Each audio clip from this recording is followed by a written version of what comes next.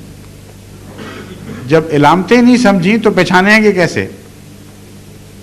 ایک پگڑی والے نے آنا ہو اور آپ ننگے سر کا انتظار کر رہے ہوں تو پگڑی والا آئے گا, آپ کہیں گے تم وہ نہیں, ہمیں بتایا گیا تھا کہ ننگا سر آئے گا. اسی طرح ہمیشہ سے قومیں دھوکہ کھاتی رہی ہیں, علامتوں کے روحانی معنی نہیں سمجھ سکیں اور نتیجتاً ظاہر کو پکڑ کے بیٹھ گئیں اور دھوکہ کھایا.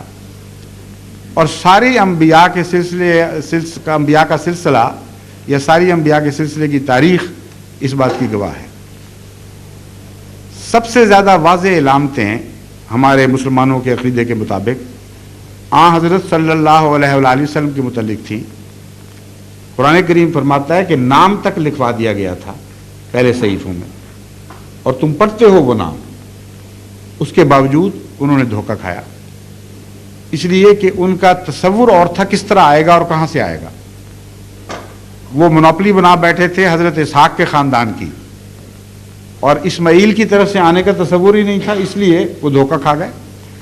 تو پہلی بات تو یہ ہے کہ آپ پیشگوئی کے مفہوم کو تاریخی پس منظر میں سمجھنے کی کوشش کریں.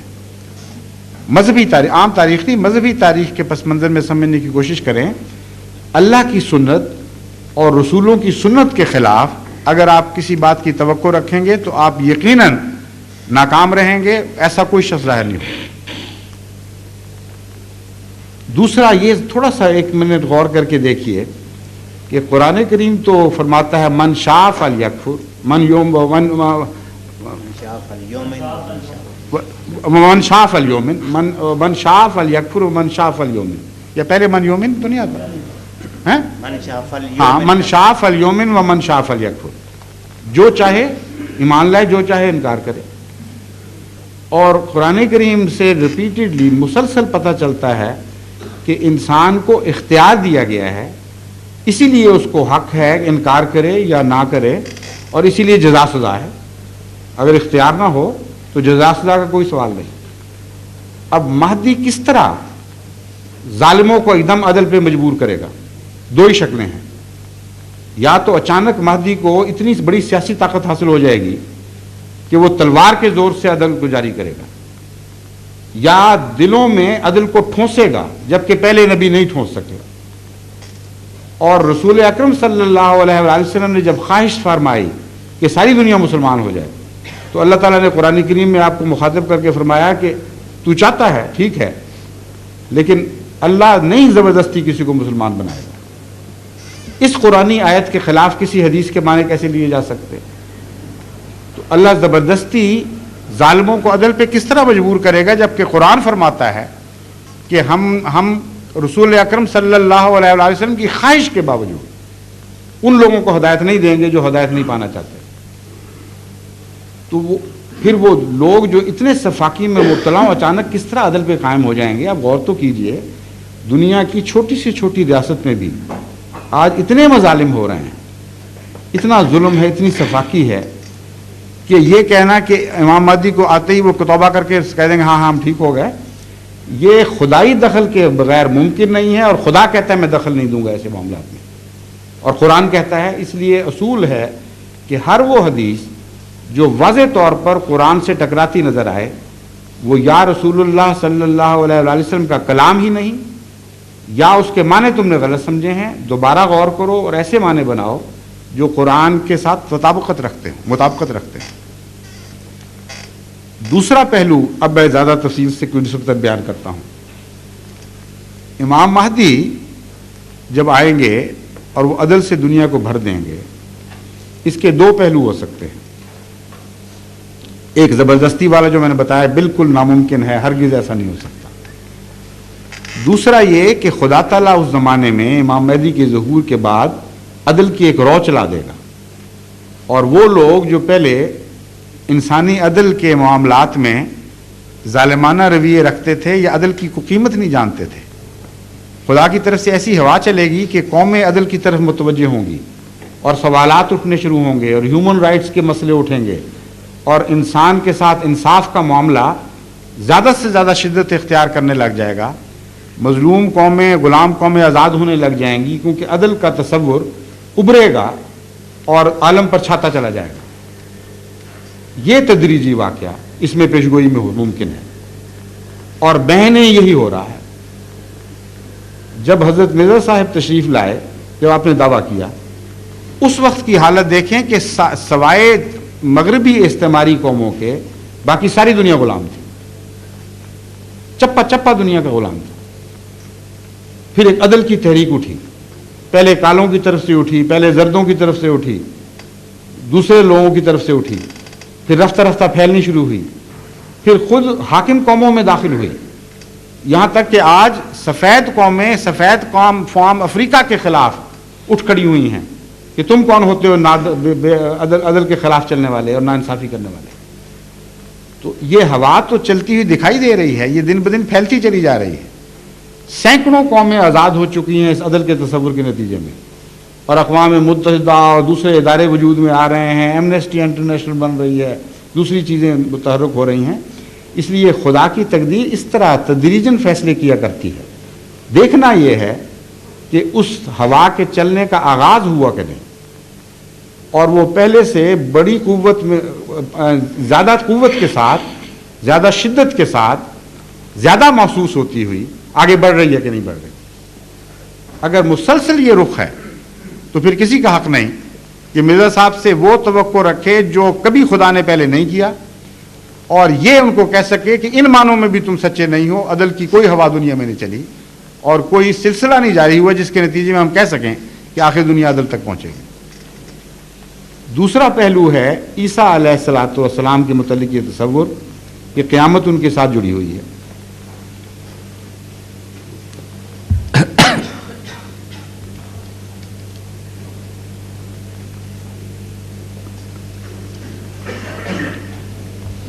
پہلی بات اس سلسلے میں قابل غور یہ ہے کہ امام مہدی ہوں یا عیسیٰ ہوں، اگر 30-40 سال تک اصلاح کے مان بعد خدا نے دنیا کی صف لپیٹ دینی ہے، یہی عقیدہ ہے اور حدیث پر مبنی عقیدہ ہے، تو پھر اس حدیث کا کیا مطلب لیں گے جس میں حضرت صلی اللہ علیہ وآلہ وسلم فرماتے ہیں کہ قیامت اشرار الناس پہ آئے گی،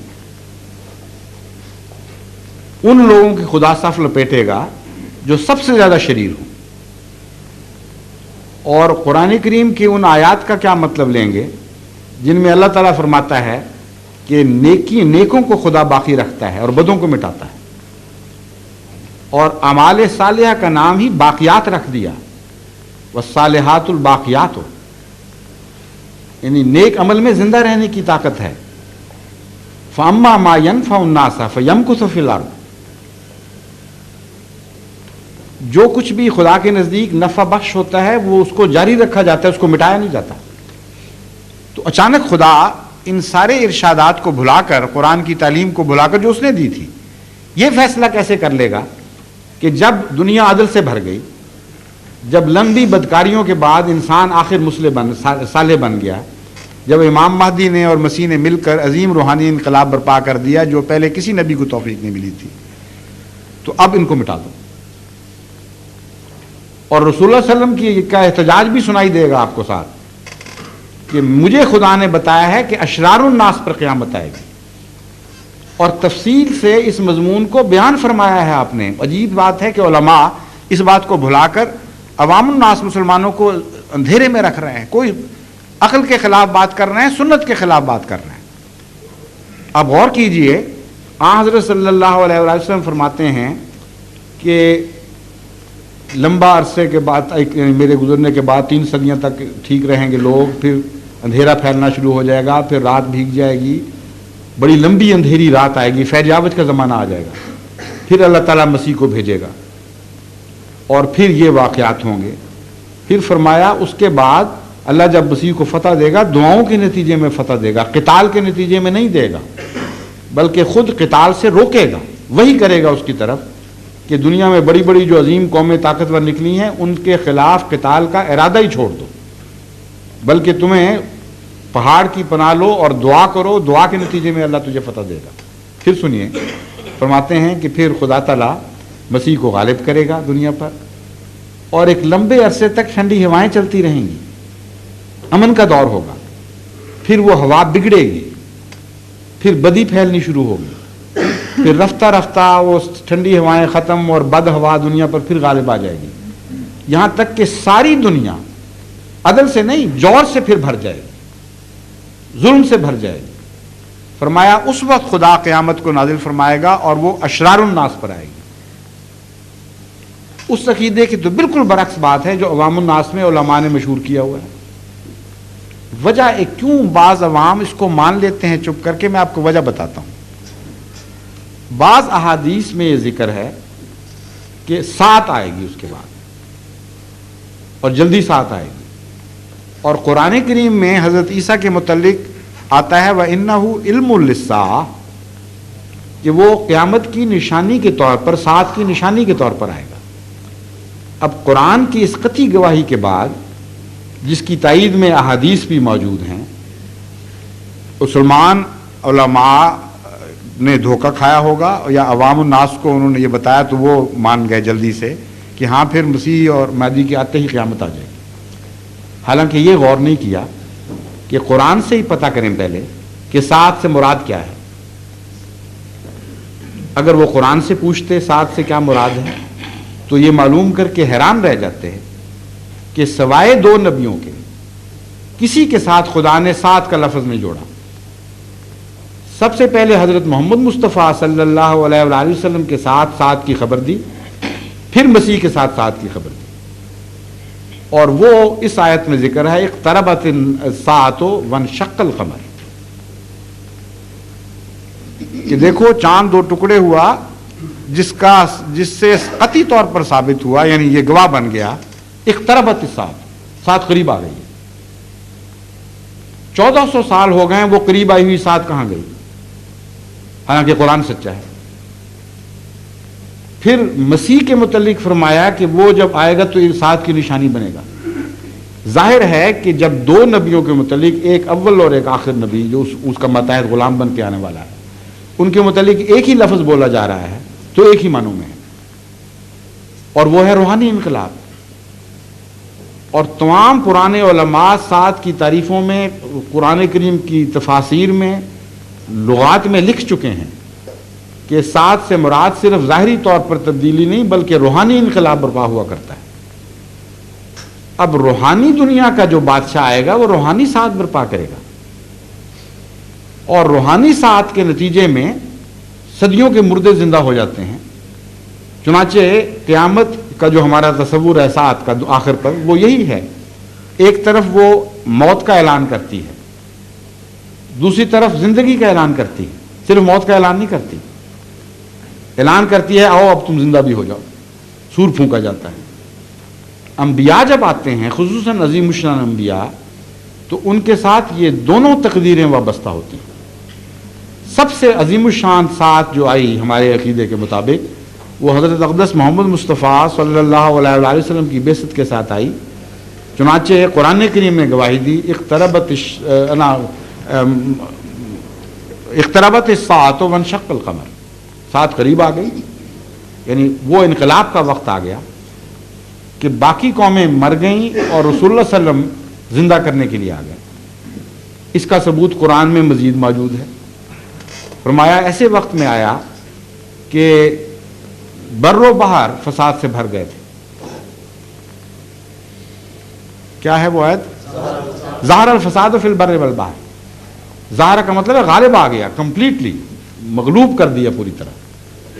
تو فساد ایسے وقت میں محمد رسول اللہ صلی اللہ علیہ وسلم آئے جب کہ خشکی اور تری، یعنی مذہبی دنیا اور غیر مذہبی دنیا، یہ ہے قرآن کریم کی اصطلاح کا مطلب، فساد سے بھر گئی تھی اور مغلوب ہو گئی تھی. اور کیا اعلان کیا؟ یدعوکم لما یحییکم، تمہیں بلاتا ہے تاکہ تمہیں پھر زندہ کرے. یہ قیامت تھی جو آ گئی، اور جو آج کے علماء دیکھ رہے ہیں ظاہری نظر سے، ان کو نظر ہی نہیں آئی. جس قیامت کے وہ منتظر ہیں وہ تو آئی نہیں، وہ تو دنیا میں رمائی نہیں ہوئی، دنیا مر کے مٹی نہیں گئی. رسول اللہ صلی اللہ علیہ وسلم کہتے ہیں اقترب، خدا فرماتا ہے اقتربت، اور وہ کہتے ہیں 1400 سال ہو گئے ابھی تک نہیں آئی. وہ کہتے ہیں نہیں، مسیح کے متعلق فرمایا اس طرح 2 انگلیوں کی طرح اس کے ساتھ قیامت لگی ہوگی.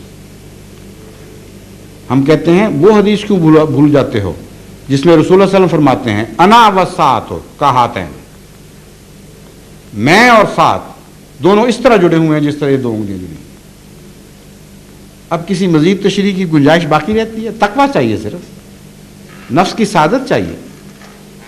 ہر شریف النفس مسلمان فوراً مانے گا کہ محمد رسول اللہ صلی اللہ علیہ وسلم جو اپنے متعلق کہتے ہیں کہ میں اور قیامت اس طرح جڑے ہوئے ہیں، تو جب وہ مسیح کے متعلق کہتے ہیں اس کا کوئی دوسرا معنی لانے کا ہمیں حق نہیں. اور یہ قیامت یقیناً آ چکی ہے کیونکہ رسول اللہ صلی اللہ علیہ وسلم کے ساتھ جڑی ہوئی تھی اور وہ روحانی انقلاب تھا. حضرت مسیح موعود علیہ السلام بانی سلسلہ احمدیہ اس قیامت کا ذکر کر کے فرماتے ہیں یہ جو تم نے عجیب ماجرا دیکھا، عرب کے بیابانوں میں ایک عجیب ماجرا دیکھا کہ صدیوں کے مردے زندہ ہو گئے اور پشتوں کے بگڑے الہی رنگ پکڑ گئے. یہ کیا تھا؟ یہ ایک فانی فی اللہ کی دعائیں ہی تو تھیں جنہوں نے یہ انقلاب برپا کیا. تو مسیح اس کے سوا کوئی اور قیامت برپا نہیں کر سکتا، نہ کوئی اور انسان دنیا میں کر سکتا ہے. اور اسی قیامت کی ویلیو ہے، اسی کی قیمت ہے. ورنہ ظاہری طور پر مٹانا ہو تو ویسی عقل کے خلاف بات ہے کہ نیک بنا کے خدا مار دے، اور جبکہ خود فرماتا ہے کہ میں تو وارننگ دیتا ہوں لوگوں کو عذاب سے پہلے کہ نیک بن جاؤ، اس لیے بھیجتا ہوں نبی کہ ڈرائیں، اگر نہیں بنو گے تو ہلاک ہوگے. یہ نہیں فرماتا کہ نیک بنو گے تو میں ہلاک کروں گا. حضرت نوح نے کیا کیا، پہلے نبیوں نے کیا. قرآن نے تو اتنا کھولا ہے مضمون کہ اس کے بعد ایک لمحہ کے لیے بھی کسی مسلمان کو یہ وہم بھی نہیں ہونا چاہیے کہ وہاں ساتھ سے کوئی ظاہری قیامت مراد ہے. ادھر مسیح اور مہدی نے نیک بنایا، ادھر اللہ نے تلوار پھیر دی سب کی رگے جان پر اور ہلاک کر دیا. یہ عقل کے خلاف عقیدہ ہے اور دین کے خلاف عقیدہ ہے.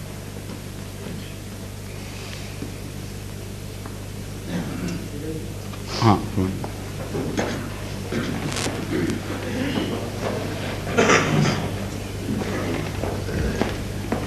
just a moment. I think you wanted to say something. You were about to say something when he, expressed his desire earlier than you. So you were most welcome. Please. پہلے ان کو دیں، یہ پہلے انہوں نے فرمایا تھا. Again, you will ask your question in English and you will permit me to respond in Urdu. Yes. I didn't know until this morning that there was a sect of Islam which believed that the Messiah had already come for the second time, and I didn't know about this man. You didn't know that? No, I didn't know. I didn't know this. So I'm a bit confused. And also I always thought that when the Messiah came a second time, the day of judgment would occur at that time. The day of judgment would occur at that time because there would be a judgment of the righteous and a judgment of the wicked. Yes.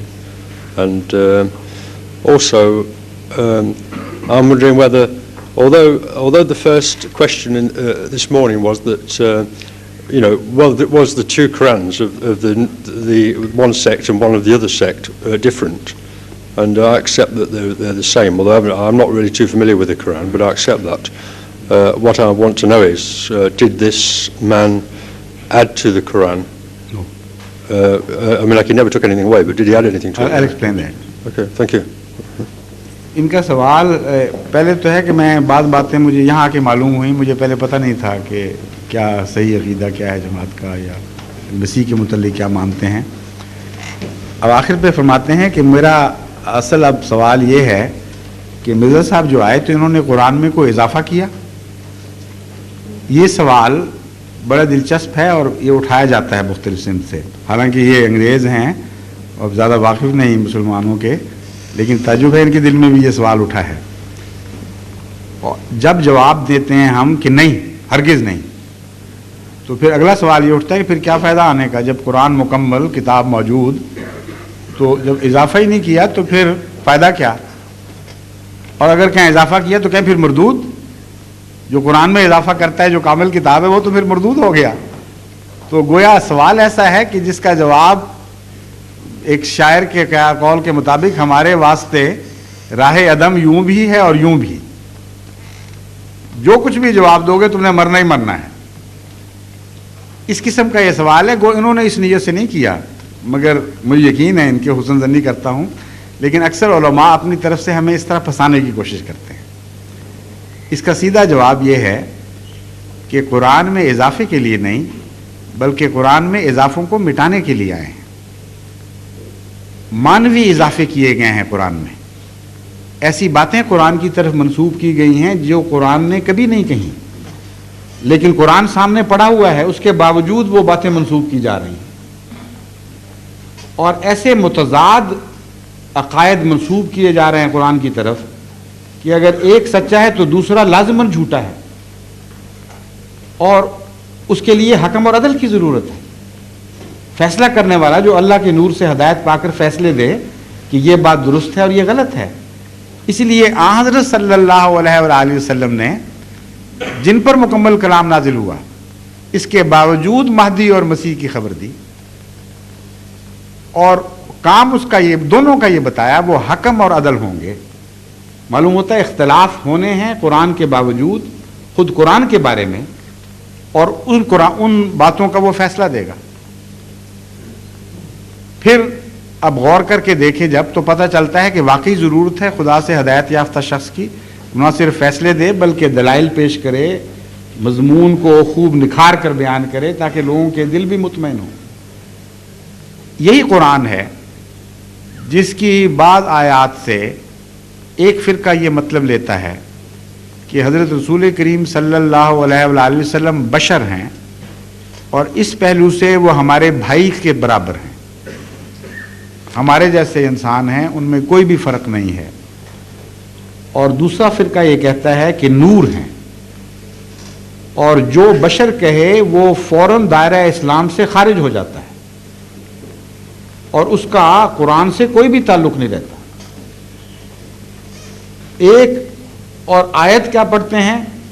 قُلْ إِنَّمَا أَنَا بَشَرٌ مِثْلُكُمْ يُوحَىٰ إِلَيَّ أَنَّمَا إِلَٰهُكُمْ إِلَٰهٌ وَاحِدٌ. اے محمد یہ اعلان کر دے کہ میں بشر ہوں، مثلکم، تمہاری طرح کا. انما الہکم الہ واحد، خدا تمہارا ایک ہی ہے، اس کا کوئی شریک نہیں. ظلم کی حد کہ اسی آیت سے دونوں استنباط کر رہے ہیں، اسی سے نتیجہ نکال رہے ہیں. بشر ہے، بشر نہیں. ایک کہتے ہیں دیکھ لو کہ صاف کہہ دیا بشر تمہارے جیسا، وہ کہتے دوسرے کہتے ہیں بشر لیکن مثل ہے، حقیقی بشر نہیں.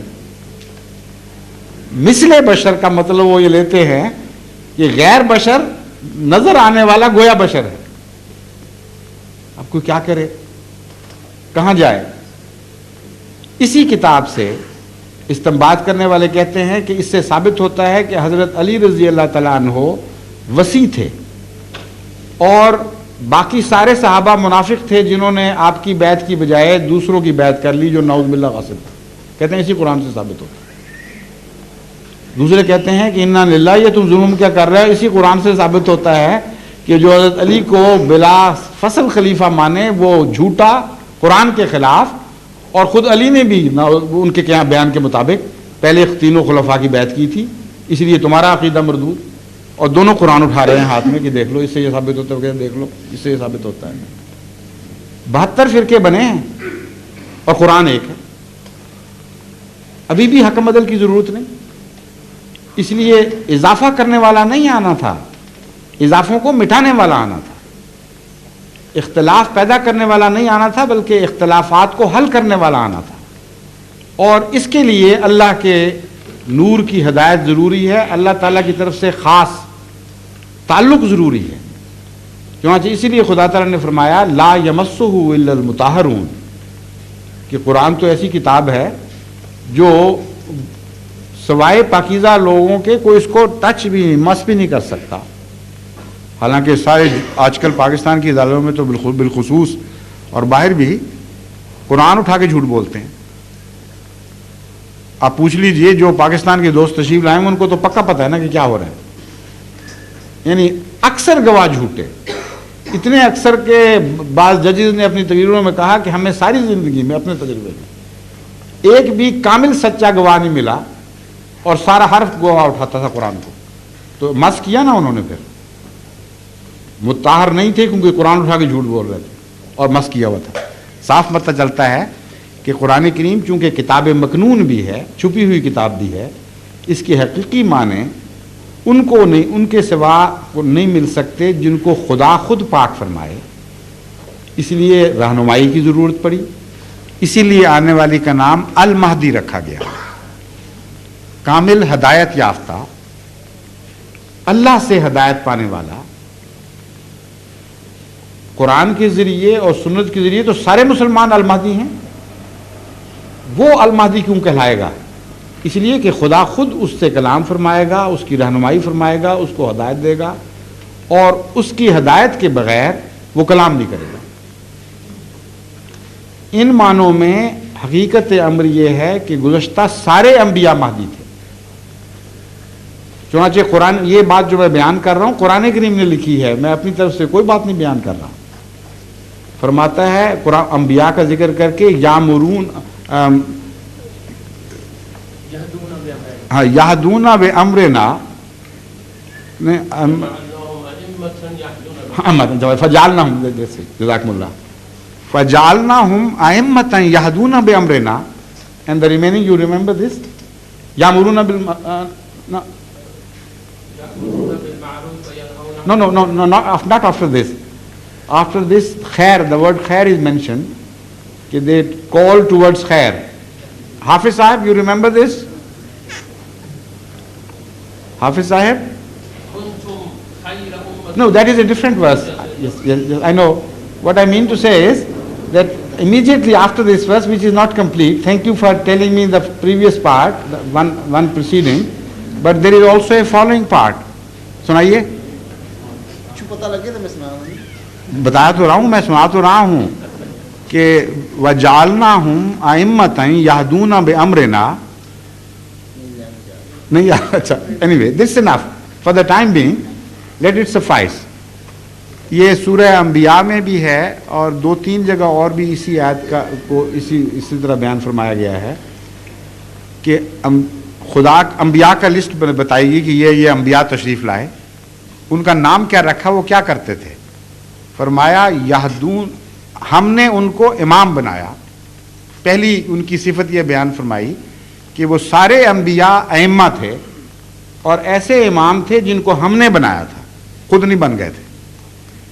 دوسری یہ بات بیان فرمائی یہدون بامرنا, وہ اپنی طرف سے ہدایت نہیں دیتے تھے بلکہ ہمارے حکم کے مطابق ہدایت دیتے تھے, یعنی مہدی تھے.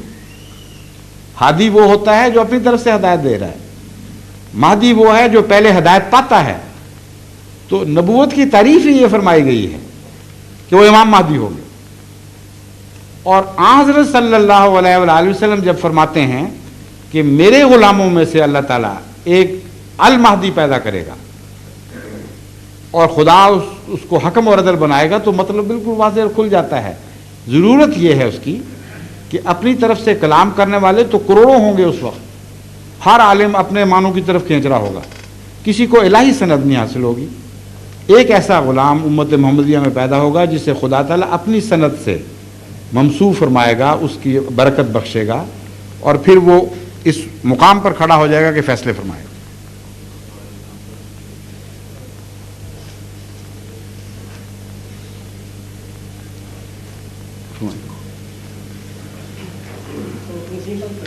ہاں, I'm sorry, ٹھیک ہے, نسیم صاحب آپ کی باری ہے.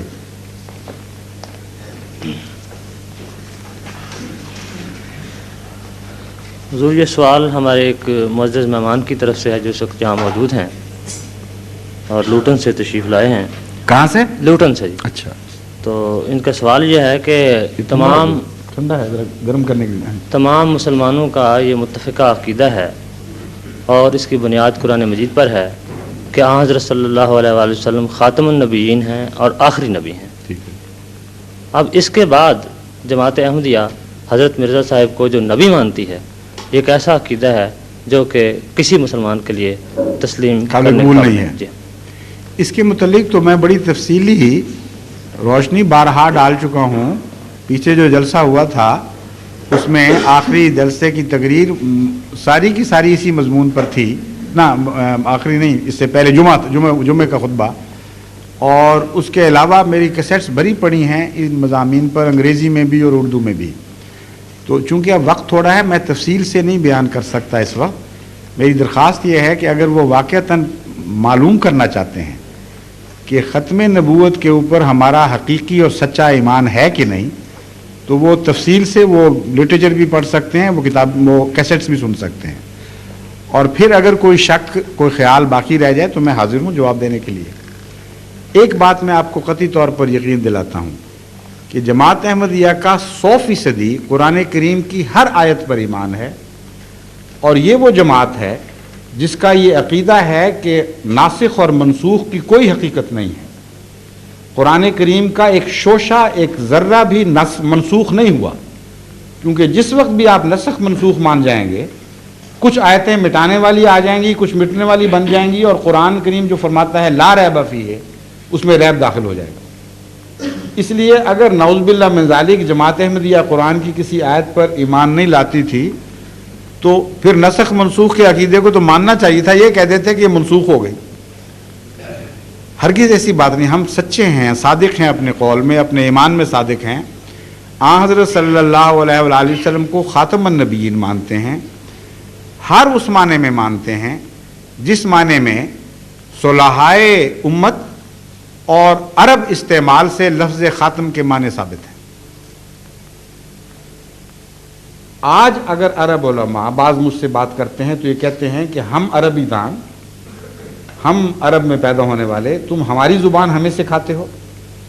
تمہارا کیا حق ہے کہ خاتم کے ایسے معنی کرو جسے ہم اعلان کر دیتے ہیں کہ جھوٹے اور غلط، سعودی عرب سے اعلان ہو جاتا ہے، مصر سے ہو جاتا ہے.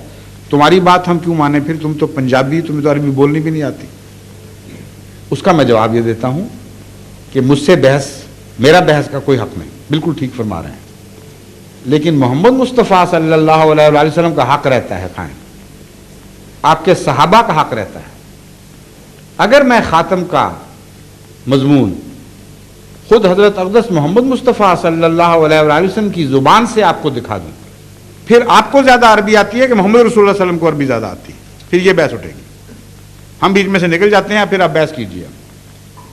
اولین صحابہ سے اگر ثابت کر دوں کہ خاتم کا وہ مفہوم مطلب نہیں ہے جو آج کے بعض علماء عرب ہوں یا غیر عرب قرآن کی طرف منسوب کر رہے ہیں، بلکہ وہ مطلب ہے جس کو ہم مانتے ہیں، اور یہ صحابہ کا عقیدہ تھا، پھر آپ بحث کیجئے. وہ عرب صحابہ صلحائے عربی نہیں تھے، بلکہ عربی کے لحاظ سے آج کی بگڑی ہوئی عربی سے تو بہت بہتر عربی جانتے تھے. آج تو میں نے تو دیکھا جتنے عرب آتے ہیں ان کو کہا جائے فصحا بولیں تو ذرا زور لگا کے بولنی پڑتی ہے، ورنہ بگڑی ہوئی عربیاں بول رہے ہیں، پہچانی بھی نہیں جاتی عربی. تو محمد رسول اللہ صلی اللہ علیہ وسلم اور آپ کے زمانے کی عربی ہر مسلمان کو تسلیم ہے، بہتر تھی، افصح تھی، ابلغ تھی اور سچی تھی. یعنی وہ لوگ سچے تھے جو عربی بولتے تھے. اب سنیے، آن حضرت صلی اللہ علیہ وآلہ وسلم نے حضرت علی رضی اللہ تعالیٰ عنہ کو مخاطب کر کے فرمایا، انا خاتم النبیین و انت خاتم الاولیاء. یہ لفظ آگے پیچھے ہو سکتے ہیں مگر قطعی طور پر یہ لفظ موجود ہے. فرمایا کہ میں خاتم النبیین ہوں یا علی، اور تو خاتم الاولیاء ہے. اور یہی حدیث دوسرے لفظوں میں خاتم الاصفیاء کے معنوں میں کے لفظوں کے ساتھ استعمال ہوئی. اور یہ حدیث شیعہ فرقوں کی کتب میں بھی موجود اور سنی فرقوں کی کتب میں بھی موجود. اسی لیے حضرت علی رضی اللہ تعالیٰ عنہ کو خاتم الاولیاء کا لقب دیا جاتا ہے. آپ نے اپنے خاتم النبیین کے ساتھ جوڑ کر بیان فرمایا ہے. میں یہ پوچھتا ہوں، ان صاحب سے پوچھیے آپ جنہوں نے سوال کیا کہ کیا اس بات پر آمادہ ہیں کہ یہاں جو معنی خاتم کا آپ ایک حصے میں کرتے ہیں دوسرے میں بھی وہ تسلیم کر لیں؟ اگر وہ آمادہ ہو جائیں تو بحث ختم ہو جاتی ہے. پھر آپ ان سے پوچھئے کہ بتائیے خاتم الاولیاء کا کیا مطلب ہے. اگر خاتم الاولیاء کا مطلب ہے ایسا ولی آ گیا جس کے بعد قیامت تک امت محمدیہ میں کبھی کوئی ولی نہیں پیدا ہوگا اور ولایت کی صف لپیٹ دی گئی ہے، تو پھر جائز ہے کہ ساتھ ہی یہ ترجمہ کیا جائے کہ ہاں جس طرح میں خاتم النبیین ہوں اور میرے بعد قیامت تک کوئی نبی نہیں آ سکتا، اور نبوت کی صف گویا کہ لپیٹ دی گئی ہے۔ کیا یہ جائز ہے؟ اگر جائز ہے تو ولایت کو ڈھونڈتے رہیں اس امت میں جو ولایت کے لیے پیدا ہوئی تھی، ولی بنانے کے لیے آئی تھی، اور اعلان کرتی ہے کہ اولیاء اللہ کی جماعت ہے، الا ان اولیاء اللہ لا خوف علیہم ولا هم یحزنون۔ رسول اللہ صلی اللہ علیہ وسلم نعوذ باللہ یہ اعلان کر رہے تھے کہ ہمیشہ کے لیے ولایت ختم ہوگی۔ پھر آگے سنیے، حضرت عائشہ صدیقہ رضی اللہ تعالی عنہا نے ایک کہنے والے کو یہ حدیث پڑھتے ہوئے سنا، یہ حدیث سناتے ہوئے بازار میں اعلان کرتے ہوئے سنا کہ انا لا نبی آبادی، رسول اکرم صلی اللہ علیہ وسلم نے فرمایا ہے کہ میرے بعد کسی قسم کا کوئی نبی نہیں۔ یہ حدیث آپ نے کسی کو پڑھتے ہوئے سنا، آپ نے اسے بلایا، فرمایا قولوا انہ خاتم الانبیاء ولا تقولوا لا نبی بعدہ، یہ تو کہو کہ حضرت محمد مصطفیٰ صلی اللہ علیہ وآلہ وسلم خاتم الانبیاء ہیں، مگر یہ نہ کہو کہ آپ کے بعد کوئی نبی نہیں۔ اب حیرت کی بات ہے کہ اولین دور میں وہ معزز ترین خاتون جن سے امت محمدیہ کے علماء کہتے ہیں کہ ہم نے آدھا دین سیکھا، جو رسول اللہ صلی اللہ علیہ وسلم کے ہاں پرورش پائیں، آپ کی تربیت کے نیچے بڑھی آگے اور آپ سے دین سیکھ کر دوسروں کو سکھانے والی تھی، انہوں نے کیا محسوس کیا؟ خطرہ، کوئی فرق محسوس کیا؟ آگے چلیے، اسی دور کے عرب کلام کے محاورے کو دیکھیے، آپ حیران ہو جائیں گے یہ دیکھ کر کہ عرب تو خاتم کا لفظ بے دھڑک استعمال کرتے ہیں اور کسی اور معنی میں کرتے ہیں، زمانی لحاظ سے آخری میں نہیں کرتے۔ چنانچہ کہتے ہیں متنبی خاتم الشعراء تھا، کہتے ہیں ابو علی سینا خاتم الاطباء تھا، اور کوئی خاتم الحکماء بن گیا، کوئی اطباء بن گیا، کوئی خاتم الاولیاء ہو گیا۔ خاتم کا لفظ تو پھیلا پڑا ہے عرب استعمال میں۔ کیا یہ مطلب ہے کہ ابو علی سینا کے بعد کبھی کوئی طبیب پیدا نہیں ہوگا؟ کیا یہ مطلب ہے کہ متنبی کے بعد کوئی شاعر پیدا نہیں ہوگا؟ اگر تقویٰ سے کام لینا ہے، سمجھنے کی کوشش کرنی ہے تو تلاش تو کریں کیا مطلب ہے۔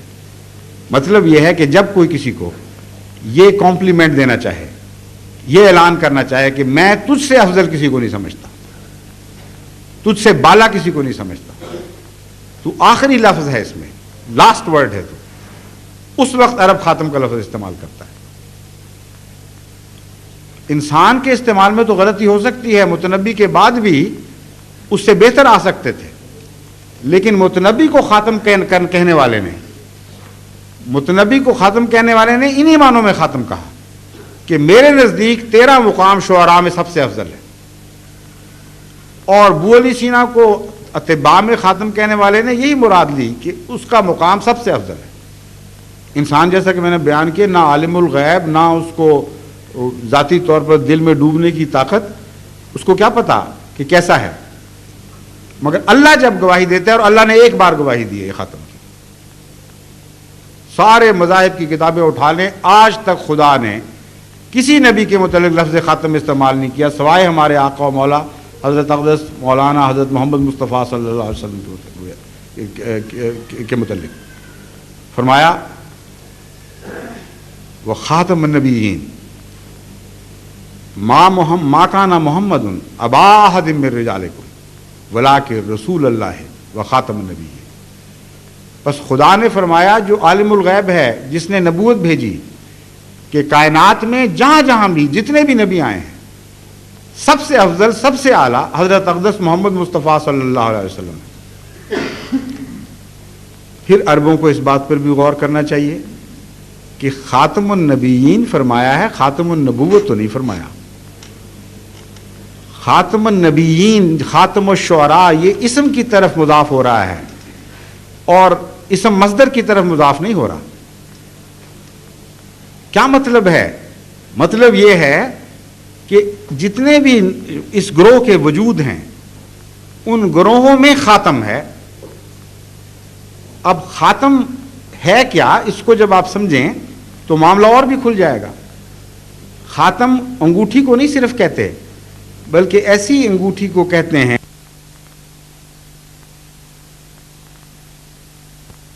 تصدیق کے لیے آتی ہے، جھٹلانے کے لیے نہیں آتی۔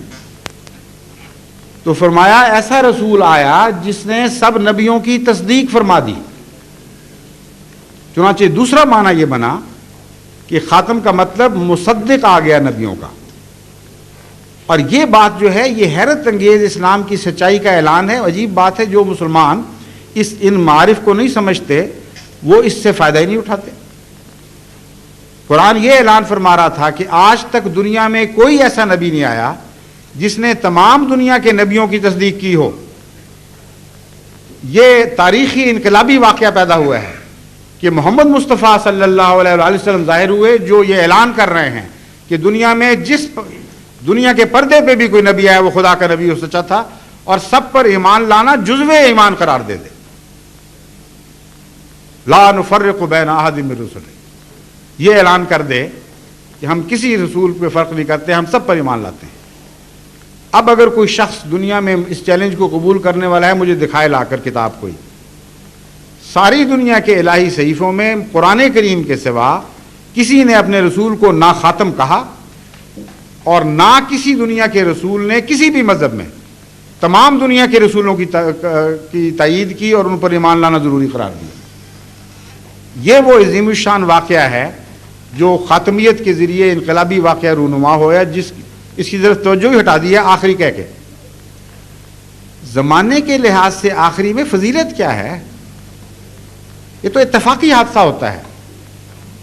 اگر آخری ہیں تو کن معنوں میں؟ عرب اگر آخری کا معنی استعمال کرتے بھی ہیں تو شان کے معنوں میں، اور شان کے معنوں میں آخری تب ہو سکتے ہیں جب آپ کے دین آخری ہو، آپ کا مرتبہ آخری ہو، آپ کا کلام ان معنوں میں آخری ہو کہ کوئی شخص اس کو تبدیل نہ کر سکے، کوئی اس کی مخالفت نہ کر سکے، اور قیامت تک ایک غیر مبدل کلام آپ کو دیا جائے، اور آپ کا خود کلام ایسا ہو کہ قرآن کریم کی روح سے اس کا ماننا ضروری ہو قیامت تک کے لیے۔ وَمَن يُطِعِ اللَّهَ وَالرَّسُولَ، یہ شرط لگا دی جائے۔ یہ ہے خاتم کا معنی۔ ایسا آخری رسول آیا جس کے اوپر جو کتاب نازل کی گئی وہ آخری تھی، جس کا اپنا کلام آخری بن گیا، جس پر اطاعت بس ہے، اس کے سوا کسی کی اطاعت فرض نہیں رہی، کسی اور نبی کی، اس کی اطاعت کرو، اور جو اس کی اطاعت کرنے والا ہے اس کے ساتھ چلو، وہ تمہارے لیے کافی ہے۔ یہ قرآن کریم نے تشریح کر دی ختم نبوت کی۔ اب اس آیت کو آگے چل کے دیکھیے کہ پھر کہاں تک پہنچاتی ہے یہ نبوت۔ فرمایا من یطع اللہ والرسول، جو شخص بھی اللہ کی اور اس رسول محمد مصطفیٰ کی اطاعت کرے۔ یہ ایسا اعلان ہے جو بعض مسلمان علماء سوچتے نہیں کہ بڑا روحانی انقلاب کا یہ ہے ساتھ، روحانی انقلاب اور ساتھ کا اعلان ہے۔ ایک طرف فرمایا سب نبیوں پر ایمان لاؤ، دوسری طرف فرمایا ہم تمہیں سب دوسرے نبیوں کی غلامی سے آزاد کرتے ہیں۔ ایمان لاؤ لیکن غلامی کے لیے نہیں، غلامی صرف اس رسول کی کافی ہے۔ جو کچھ تم غیروں سے فیض پا سکتے تھے یا پایا ہے وہ سب کچھ تمہیں اس سے بڑھ کر یہاں مل جائے گا۔ یہ اعلان ہوا ہے خاتمیت میں اصل۔ اس کی تشریح قرآن سے سنیے۔ فرماتا ہے من یطع اللہ والرسول، جو شخص اللہ اور اس رسول محمد مصطفیٰ کی اطاعت کرے گا، فاولئک مع الذین انعم اللہ علیہم، یہ حصر کا صیغہ ہے۔ اب صرف یہی لوگ ہوں گے جو انعام پانے والے گروہ کے ساتھ ہوں گے، اس کے سوا انعام پانے والے گروہ کے ساتھ اور کوئی نہیں ہوگا۔ جب ہم یہ آیت پیش کرتے ہیں تو ہمارے مخالف علماء کہتے ہیں دیکھا نا، ماں کا لفظ خدا نے بولا ہے، ساتھ ہوں گے، گویا کہ انعام پانے والے تو نہیں ہوں گے، پانے والوں کے ساتھ ہوں گے۔ ہم کہتے ہیں خدا کا خوف کرو، اتنا بڑا عظیم الشان اعلان کہ سب نبیوں سے افضل ایسا آیا جس نے باقیوں کی غلامی سے آزاد کر دیا۔ اس سے پہلے نبیوں کے ماننے والے تو انعام پانے والوں میں سے ہوتے تھے، اور یہ ساتھ ہوں گے۔ اس سے بڑا ظلم اور کیا ہو سکتا ہے؟ مگر ہم کہتے ہیں آگے تو چلو کیا لکھا ہے، آگے ماں نہیں دہرایا، ساتھ ہوں گے کا مطلب من بیانیہ کے ذریعے ظاہر فرمایا۔ فرمایا من النبیین والصدیقین والشہداء والصالحین وحسن اولئک رفیقا۔ ساتھ ہوں گے کا کیا مطلب ہے؟ نبیوں میں سے ہوں گے، صدیقوں میں سے ہوں گے، شہداء میں سے ہوں گے اور صالحین میں سے ہوں گے، اور یہی لوگ ہیں جو بہترین رفیق ہیں۔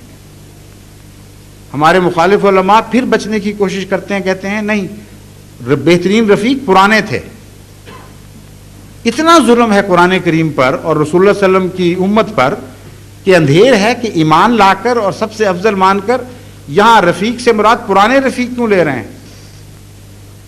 کیا نعوذ باللہ امت محمدیہ کے لیے یہ فخر کی بات ہے کہ انہیں غیروں کی رفاقت نصیب ہو، یا یہ ان کے لیے فخر کی بات ہے کہ ان کو محمد رسول اللہ اور آپ کے ساتھیوں کی رفاقت نصیب ہو؟ یہ معنی قرآن سے ثابت ہیں کہ یہاں رفیق سے مراد، بہترین رفیق سے مراد غلامان محمد مصطفیٰ صلی اللہ علیہ وسلم ہیں جو ان کے ذریعے انعام پانے والے ہیں۔ چنانچہ فرماتا ہے کنتم خیر امت اخرجت للناس تامرون الناس بالمعروف وتنہون عن المنکر، تم بہترین امت ہو۔ اس سے پہلے کبھی بہترین امت آئی نہیں، تو بہترین امت بہترین رفیق ہوگی یا ادنا امتیں بہترین رفیق ہوں گی؟ پھر ہم ان کو توجہ دلاتے ہیں کہ آپ تقویٰ سے فیصلہ کریں تو کوئی مشکل ہی نہیں حل رہتی۔ ماں کا لفظ ایک آپ کے لیے الجھن کا موجب بنا ہوا ہے، باقی عربی لغات کو چھوڑ دیجئے، قرآن سے میں ماں کا لفظ دکھاتا ہوں، اب بتائیے کہ کیا مطلب ہے اس کا، من ہے یا ساتھ ہے، مال غیر مراد ہے یا بیچ میں سے مراد ہے؟ امر واقعہ یہ ہے کہ تعریف کے مقام پر ماں کا لفظ من کے معنی دیتا ہے، اور جب ہم جنس ہوں اور تعریف کا موقع ہو تو لازماً من کے معنی دیتا ہے ورنہ غیر کے معنی دیتا ہے۔ چنانچہ قرآن کریم فرماتا ہے کونوا مع الصادقین، اے مسلمانوں صادقوں کے ساتھ ہو جاؤ یا صادقوں میں سے ہو جاؤ۔ کیا معنی ہوگا؟ کونوا مع الصادقین لازماً من کا معنی ہے، پھر دعا سکھاتا ہے ربنا ولا توفنا، ربنا وتوفنا مع الابرار، توفنا مع الابرار، اے خدا ہماری جان قبض کر نیکوں کے ساتھ، یعنی جب نیک مر رہے ہوں تو ہمیں بھی مار دے، یا ایسی حالت میں کہ ہم نیکوں میں شمار ہو رہے ہوں۔ تو قرآن کا محاورہ تو اتنا کھولتا چلا جاتا ہے اس مضمون کو کہ کسی متقی کے لیے کوئی گنجائش رہتی ہی نہیں باقی۔ یہاں مدح کے مقام پر ما استعمال ہو رہا ہے، ایسے واقعہ کی جزا کے طور پر استعمال ہو رہا ہے جو اس سے پہلے رسول اللہ صلی اللہ علیہ وسلم کی بعثت سے پہلے کبھی رونما نہیں ہوا تھا۔ یعنی ایسا رسول آ گیا جس نے دوسرے رسولوں کی اطاعت سے آزاد کر دیا، اس لیے نہیں کہ انعام کم کیے، قرآن فرماتا ہے اس لیے کہ سارے انعام اکٹھے کر دیے، اپنے در سے وہ انعام جاری کیے جو دوسروں کے دروں سے ڈھونڈنے پڑتے تھے، ان کو خوشخبری دے رہے فاولئک مع الذین، دیٹ از، اس کا مطلب یہ ہے اولئک من النبیین، شک کو دور کرنے کے لیے ساتھ فرما دیا من النبیین والصدیقین والشہداء والصالحین۔ تو خاتم کی تشریح آپ قرآن سے کیجئے، خاتم کی تشریح حضرت محمد مصطفیٰ صلی اللہ علیہ وآلہ وسلم کے ارشاد سے کیجئے، خاتم کی تشریح عربوں کے استعمال سے اور صحابہ کے استعمال سے کیجئے، مضمون کھلتا چلا جاتا ہے۔ یہ خاتم کا معنی بہترین، سب سے اعلیٰ، سب سے زیادہ فیض رساں، فیض کو بند کرنے والا نہیں بلکہ فیض کو جاری کرنے والا ہے۔ دوسروں کا خاتم ہے، اپنا خاتم نہیں، یہ غور نہیں کرتے لوگ۔ قاتل اگر اس خاتم کو اس میں فائل کے طور پر لیں تو خاتم بھی پڑھتے ہیں، اس لیے لوگ ختم کا معنی نکالتے ہیں۔ تو قاتل اپنی خودکشی تو نہیں کیا کرتا، قاتل غیروں کا قتل کرتا ہے۔ تو ان معنوں میں یہ مضمون سورہ نساء کی اس آیت کے ساتھ بالکل مطابقت کھاتا ہے کہ تمام دیگر انبیاء کا فیض ختم کر دیا اور اپنا فیض جاری فرمایا، ختم نہیں کیا۔ عرب تو ایسی باتیں نہیں کرتے، زیادہ بہتر عربی جو سمجھتے ہیں، لیکن ہمارے پاکستانی علماء بعض عجیب مثالیں دیتے ہیں، کہتے ہیں ختم کا مطلب مک گیا، مکا چھڈیا، یعنی بالکل ختم ہی کر کے رکھ دیا، کچھ نہیں چھوڑا باقی۔ اور تم کہتے ہو یہ آ گیا مرزا صاحب آ گئے، یہ کس طرح بچ گیا اس قیمے میں سے جو رسول اللہ صلی اللہ علیہ وسلم نے کر دیا اور ختم کر کے چھوڑ دیا۔ ایسی مذہب کا خیز باتیں دین کی طرف منسوخ کرتے ہیں، تعجب ہوتا ہے۔ ایک دفعہ ایک مولوی صاحب میرے پاس ایسے تشریف لائے, میں نے کہا بہت اچھا آپ کر لیں مانے, میں ثابت کرتا ہوں کہ اس ختم پر بھی آپ ایمان نہیں لاتے, میں ایمان لاتا ہوں. کہتے کس طرح؟ میں نے کہا ختم کس طرح کیا نبیوں کو, مار دیا جان سے یا فیض ختم کیا؟ چکر میں پڑ گئے. میں نے کہا میں بتاتا ہوں, جان سے مار دیا اگر آپ کہتے ہیں تو آپ کے عقیدے کے مطابق, میرے عقیدے کے مطابق نہیں. سارے نبی مر چکے تھے سوائے عیسیٰ علیہ السلام کے. ٹیسٹ کیس تھا, اگر جسمانی طور پر ختم کرنے والے تھے تو عیسیٰ کو کیوں نہ مارا؟ کیا یہ خاتمیت زمین تک محدود تھی؟ حالانکہ خود سارے علماء مانتے ہیں کہ اس خاتمیت کا تعلق, چونکہ آپ عالمین کے لیے رحمت ہیں, اس لیے آپ کی خاتمیت بھی عالم پر حاوی ہے. تو وہاں کیوں نہ پہنچی خاتمیت؟ عیسیٰ کو کیوں نہ جان سے مار دیا؟ ایک عقیدہ آپ نے مان لیا کہ جسمانی خاتم نہیں تھے, میں کہتا ہوں خاتم تھے. میں کہتا ہوں ایک بھی نبی زندہ نہیں تھا اس وقت. ساری کائنات میں نہ زمین پر نہ آسمان پر اس وقت کوئی زندہ نبی موجود نہیں تھا جسم سمیت. میں خاتم مانتا ہوں کہ آپ خاتم مانتے ہیں. پھر میں نے کہا روحانی فیض لے لیجئے.